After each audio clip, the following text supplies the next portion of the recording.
Last weekend, while driving my delivery routes in San Francisco, I came across a large group of individuals at the San Francisco courthouse, all wearing red shirts with white writing saying "Moms Demand Action." So I logged out of my work app to find out what they were demanding.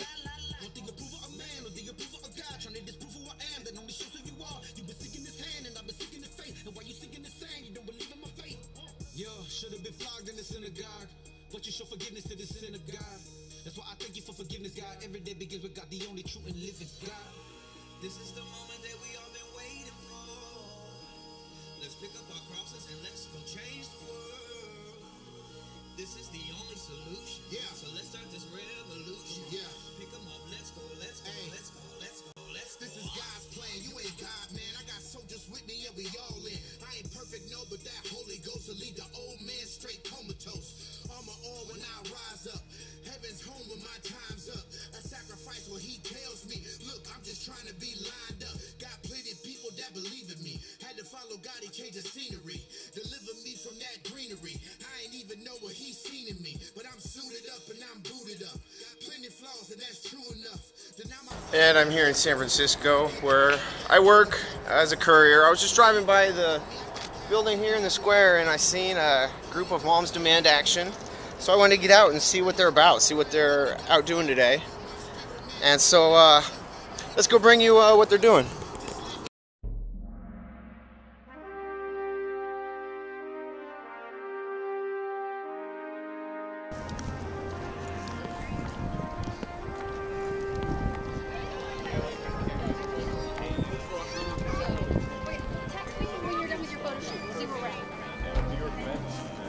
What was going on out here?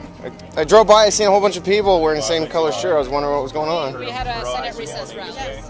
We got the Senate to vote on background checks. Like what kind of background checks? For what? On gun sales. On all gun sales? Isn't that already a thing? Not really. It passed in the House, but not the Senate. Well, they do background checks on all gun sales. That's already a ATF regulated law. It's already a mandated law that anyone that tries to buy a gun. Okay, yeah, I was just trying to see, did you have any, we can do airdrop? Do you mind if I ask you guys what was going on? She said you're trying to pass something at the Senate or something? Gun violence prevention. We're trying to pass universal background checks. She said background checks for buying guns. Well, I know that if you buy, transfer, or transfer title of a gun, it already requires registrations. Not in every state, and it depends on where you buy it. And we're also trying to pass a federal red flag law, which has been. We're also trying to pass a federal red flag law, which has been. We're also trying to pass a federal red flag law, which has been. We're also trying to pass a federal red flag law, which has been passed in 17 states, and that helps prevent somebody who's a danger to themselves or others from accessing a weapon. If you pass that law, are you willing to stack up first and go into a person's home who's not willing to surrender their guns? I'm not a police officer, I'm a teacher. So you're going to ask the cops to go in? Some of you might recognize where I got that question I asked her from, and I'll play that clip in a moment. But first, she has a very valid point. She's not a police officer, and I'm not a police officer. So let's find out what our police officers think about red flag laws. While making this video, I did a search and I found this webpage, lawenforcementtoday.com. It is my understanding that this is written by police and for police. Veteran, red flag laws are going to get people killed, including our police. Posted by Mitch McKinley, August 8th, 2019. Imagine for a second trying to open up Facebook in the morning and getting a message that you were in Facebook jail. Why?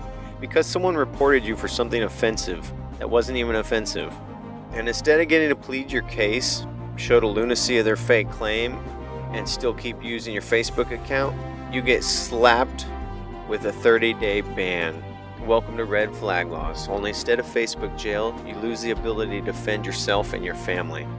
Quote, we must make sure that those judged to pose great risk to public safety do not have access to firearms. And if they do, those firearms can be taken through rabid due process. Unquote. These words were spoken by President Trump following the recent mass casualty shootings in El Paso and Dayton less than a week ago.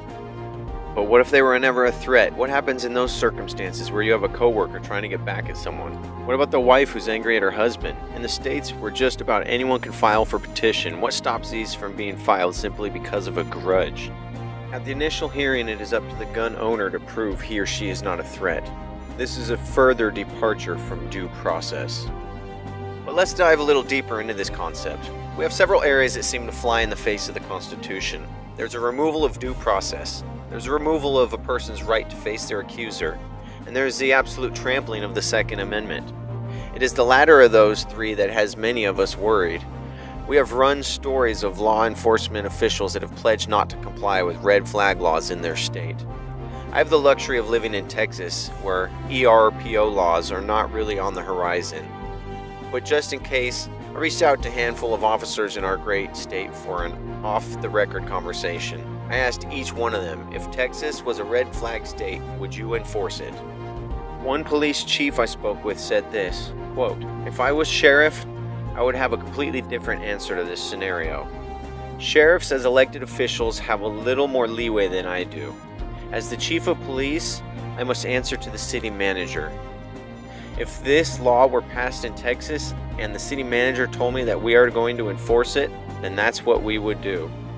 But for now, without a search warrant or exigent circumstances, we're not simply walking into someone's house and taking their firearms. And even with a search warrant, we aren't taking firearms that they are legally in possession of. For those that don't know, the sheriff has the highest jurisdiction. County by county depends on the laws that the sheriffs enforce. There's a huge point being made by this police chief I want to reiterate on, and that is that the police chief answers to the city manager. He's hired by the city manager, who in some cities is elected by the people, but in most cases is selected by the city council, who are elected by the people. So if you don't like what's going on with the city, then you vote for your city council members or your city manager, and you pressure them for what you want in your city. And likewise with county, if you don't like the way your sheriff is doing things, well, you elect your sheriff, and so you pressure your sheriff to run your county the way you want it ran. This is why I'm always saying, don't be distracted by the presidential race, but focus on local laws, because they're the more important, folks. After that, if the feds want to come in to say LA County and enforce something, if the sheriff resists it, then the people of LA will, have the sheriff on their side. It falls upon the sheriff, so you need to press your county sheriff, who is an elected official. You need to press them locally for what you want your people to do. If you want to be an anti-gun community, then be an anti-gun community. If you're a pro-gun community, be a pro-gun community. Don't force this federally across every state mandated. Our country is too big and have too broad of a spectrum of people to enforce laws federally across everyone like this. Since that sheriff couldn't say what he wanted to freely without repercussions from the city manager, and I'm personally not a law enforcement officer, I would like to introduce Law Enforcement Officer Aaron Weiss.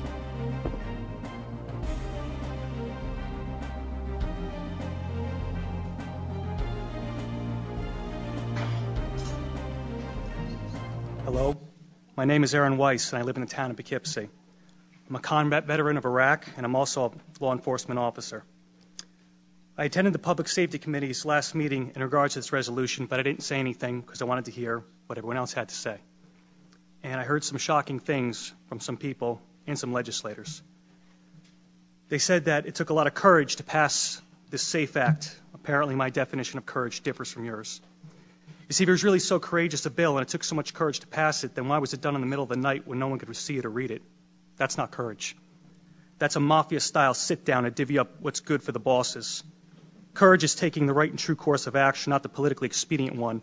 And anyone who is proud of this law must also be proud of the Patriot Act, the TSA, imprisoning Japanese citizens in World War II, since all these actions were spurred on by emotional fear and rammed through in the name of public safety. Another issue is the insistence of certain people to stand on the graves of dead children and challenge those that disagree to say it to the parents' faces. Well, I, for one, will pick up that gauntlet. First off, why is dead children your battle cry? You didn't say anything about the hundreds of Chicago children being killed, and for some reason you only scream when it happens to wealthy white ones. And yes, I will say to anyone's face, my right is more important than your dead, because I fought for it firsthand. I washed the blood of my friends out of my Humvee, and I picked up their mangled bodies, and I fought day in and day out. I did more things that you people can't imagine. So yeah, my right trumps your dead. I earned it in blood. I gave up a lot for this country, including my youth, and better men than me gave up a whole lot more, so that all you, myself included, could enjoy the rights that are guaranteed to us in our Constitution and Bill of Rights. And we didn't go through all that to come back home and watch the surrender of what we fought for happen based on the demented actions of a couple madmen. So in closing, I would like to address specifically the legislators we all know who are going to vote against this resolution. I understand you will vote against this resolution based on some misguided sense of the public good. However, as a law enforcement officer, I'm curious to know about your true resolve. Since voting to take away someone's rights is totally different than being asked to enforce it, I want you to consider this. If you support the SAFE Act so wholeheartedly, are you willing to stand with law enforcement members and lead from the front to enforcement? And what I mean by that is if a constituent of yours feels so alienated by this law and the manner in which it was passed that they refuse to comply with it, are you willing to stack up on their front door and go in first? I bet if a clause was in this bill that required you, the elected leadership, our elected leaders, to go in the door first, I bet you would not be so steadfast. Break the second in 17 states, and it's working. And cops have been injured as a result of this. Yeah, and we don't want anybody to be injured by guns. As a result of breaking the Second Amendment and going into people's homes, the Second Amendment gives you the right to bear arms for the necessity of a free state. That's to prevent government tyranny. I wanted to stop and address this claim they are not against the Second Amendment. Trying to pass any laws restricting the rights of the people to own and use arms is a direct infringement on the Second Amendment. I know they didn't make this claim, but we've heard it before about banning the AR-15 or other scary, quote, assault rifles. So let me clear this up and address it now, so I don't have to later. Also, I know some who might see this video truly have no knowledge of firearms, and therefore should be properly informed. The authoritarian gun control crowd claims the AR-15 doesn't belong on the streets because it's a military weapon for war. First off, no, it's not. It's not military grade, and it's not fully automatic in its firing rate. It's mechanically completely different. Please name one nation's army that uses the AR-15 as its weapon of war. You can't, because they use military grade weapons like the M16. The two rifles look so similar, the media fears you, but it functions just like every other semi-automatic.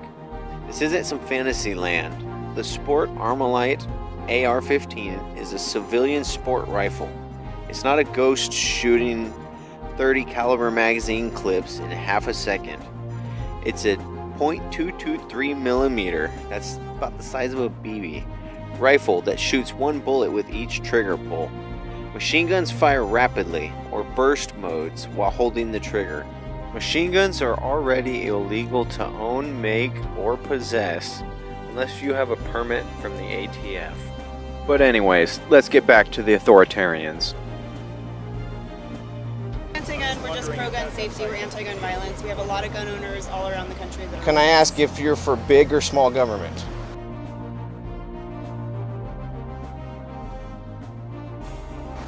We're not going to get into a debate about that. So we have lots of... These people, they say it doesn't matter. It's not even about government. These people are so ignorant. They are either woefully ignorant of the history of all governments and the history of tyrannical governments, or they are so brainwashed by the state that they are willing to disarm themselves and give the state full control, full authority. Do I even need to go into detail on why giving the state full authority is a bad idea? I mean, we already have Alexandria Ocasio-Cortez claiming that this current state, this current administration is running concentration camps. And right now, us having weapons is what's keeping our freedoms. It's what's keeping the state in check. It's preventing the state from going tyrannical. But here we have these gun control lemmings who can't even put two and two together to think that the Second Amendment that says right here, the right of the people to keep and bear arms, and it's for the necessity of a free state, and they said it's not even about government. Like, how, I'm sorry to disrespect, how stupid do you have to be to disconnect government and the free people from the Second Amendment when it's written in the Second Amendment? But I digress. These are people who vote on emotions, on fear, instead of logic, reason, and sound thinking. We cannot barter with these people. We cannot bend with these people. They say that they're not about destroying the Second Amendment. That's exactly what they are doing. You cannot bend. You can't compromise. If you give them an inch, they will take a mile. When they give us that inch, we will take a mile. Gun owners, lots of people that support us from all over the country, chapter in all 50 states. If you want to join us, you're more than welcome. Because the Americans have the Second Amendment for the necessity of a free state. Okay, we're not going to debate that. That's because the Americans have the Second Amendment for the necessity of a free state. We're not going to debate that. That's to prevent tyranny. I genuinely wanted to know what this man was about to say, but his, I'm assuming, wife, who wears the pants, wouldn't let him have his own free thought. So, but I like that. If, let's say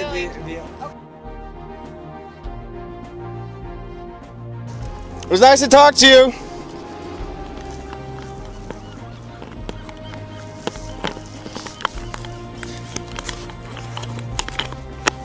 Seems like they don't want to have debates. They only want to enforce authoritarian laws that violate the Second Amendment.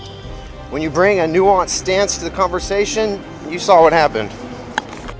Since I started producing this video, the Democratic debates have happened, and Beto O'Rourke came out saying this: hell yes, we're going to take your AR-15, your AK-40. So it's no longer a question of if they want to take our guns. Yes, they want to take our guns.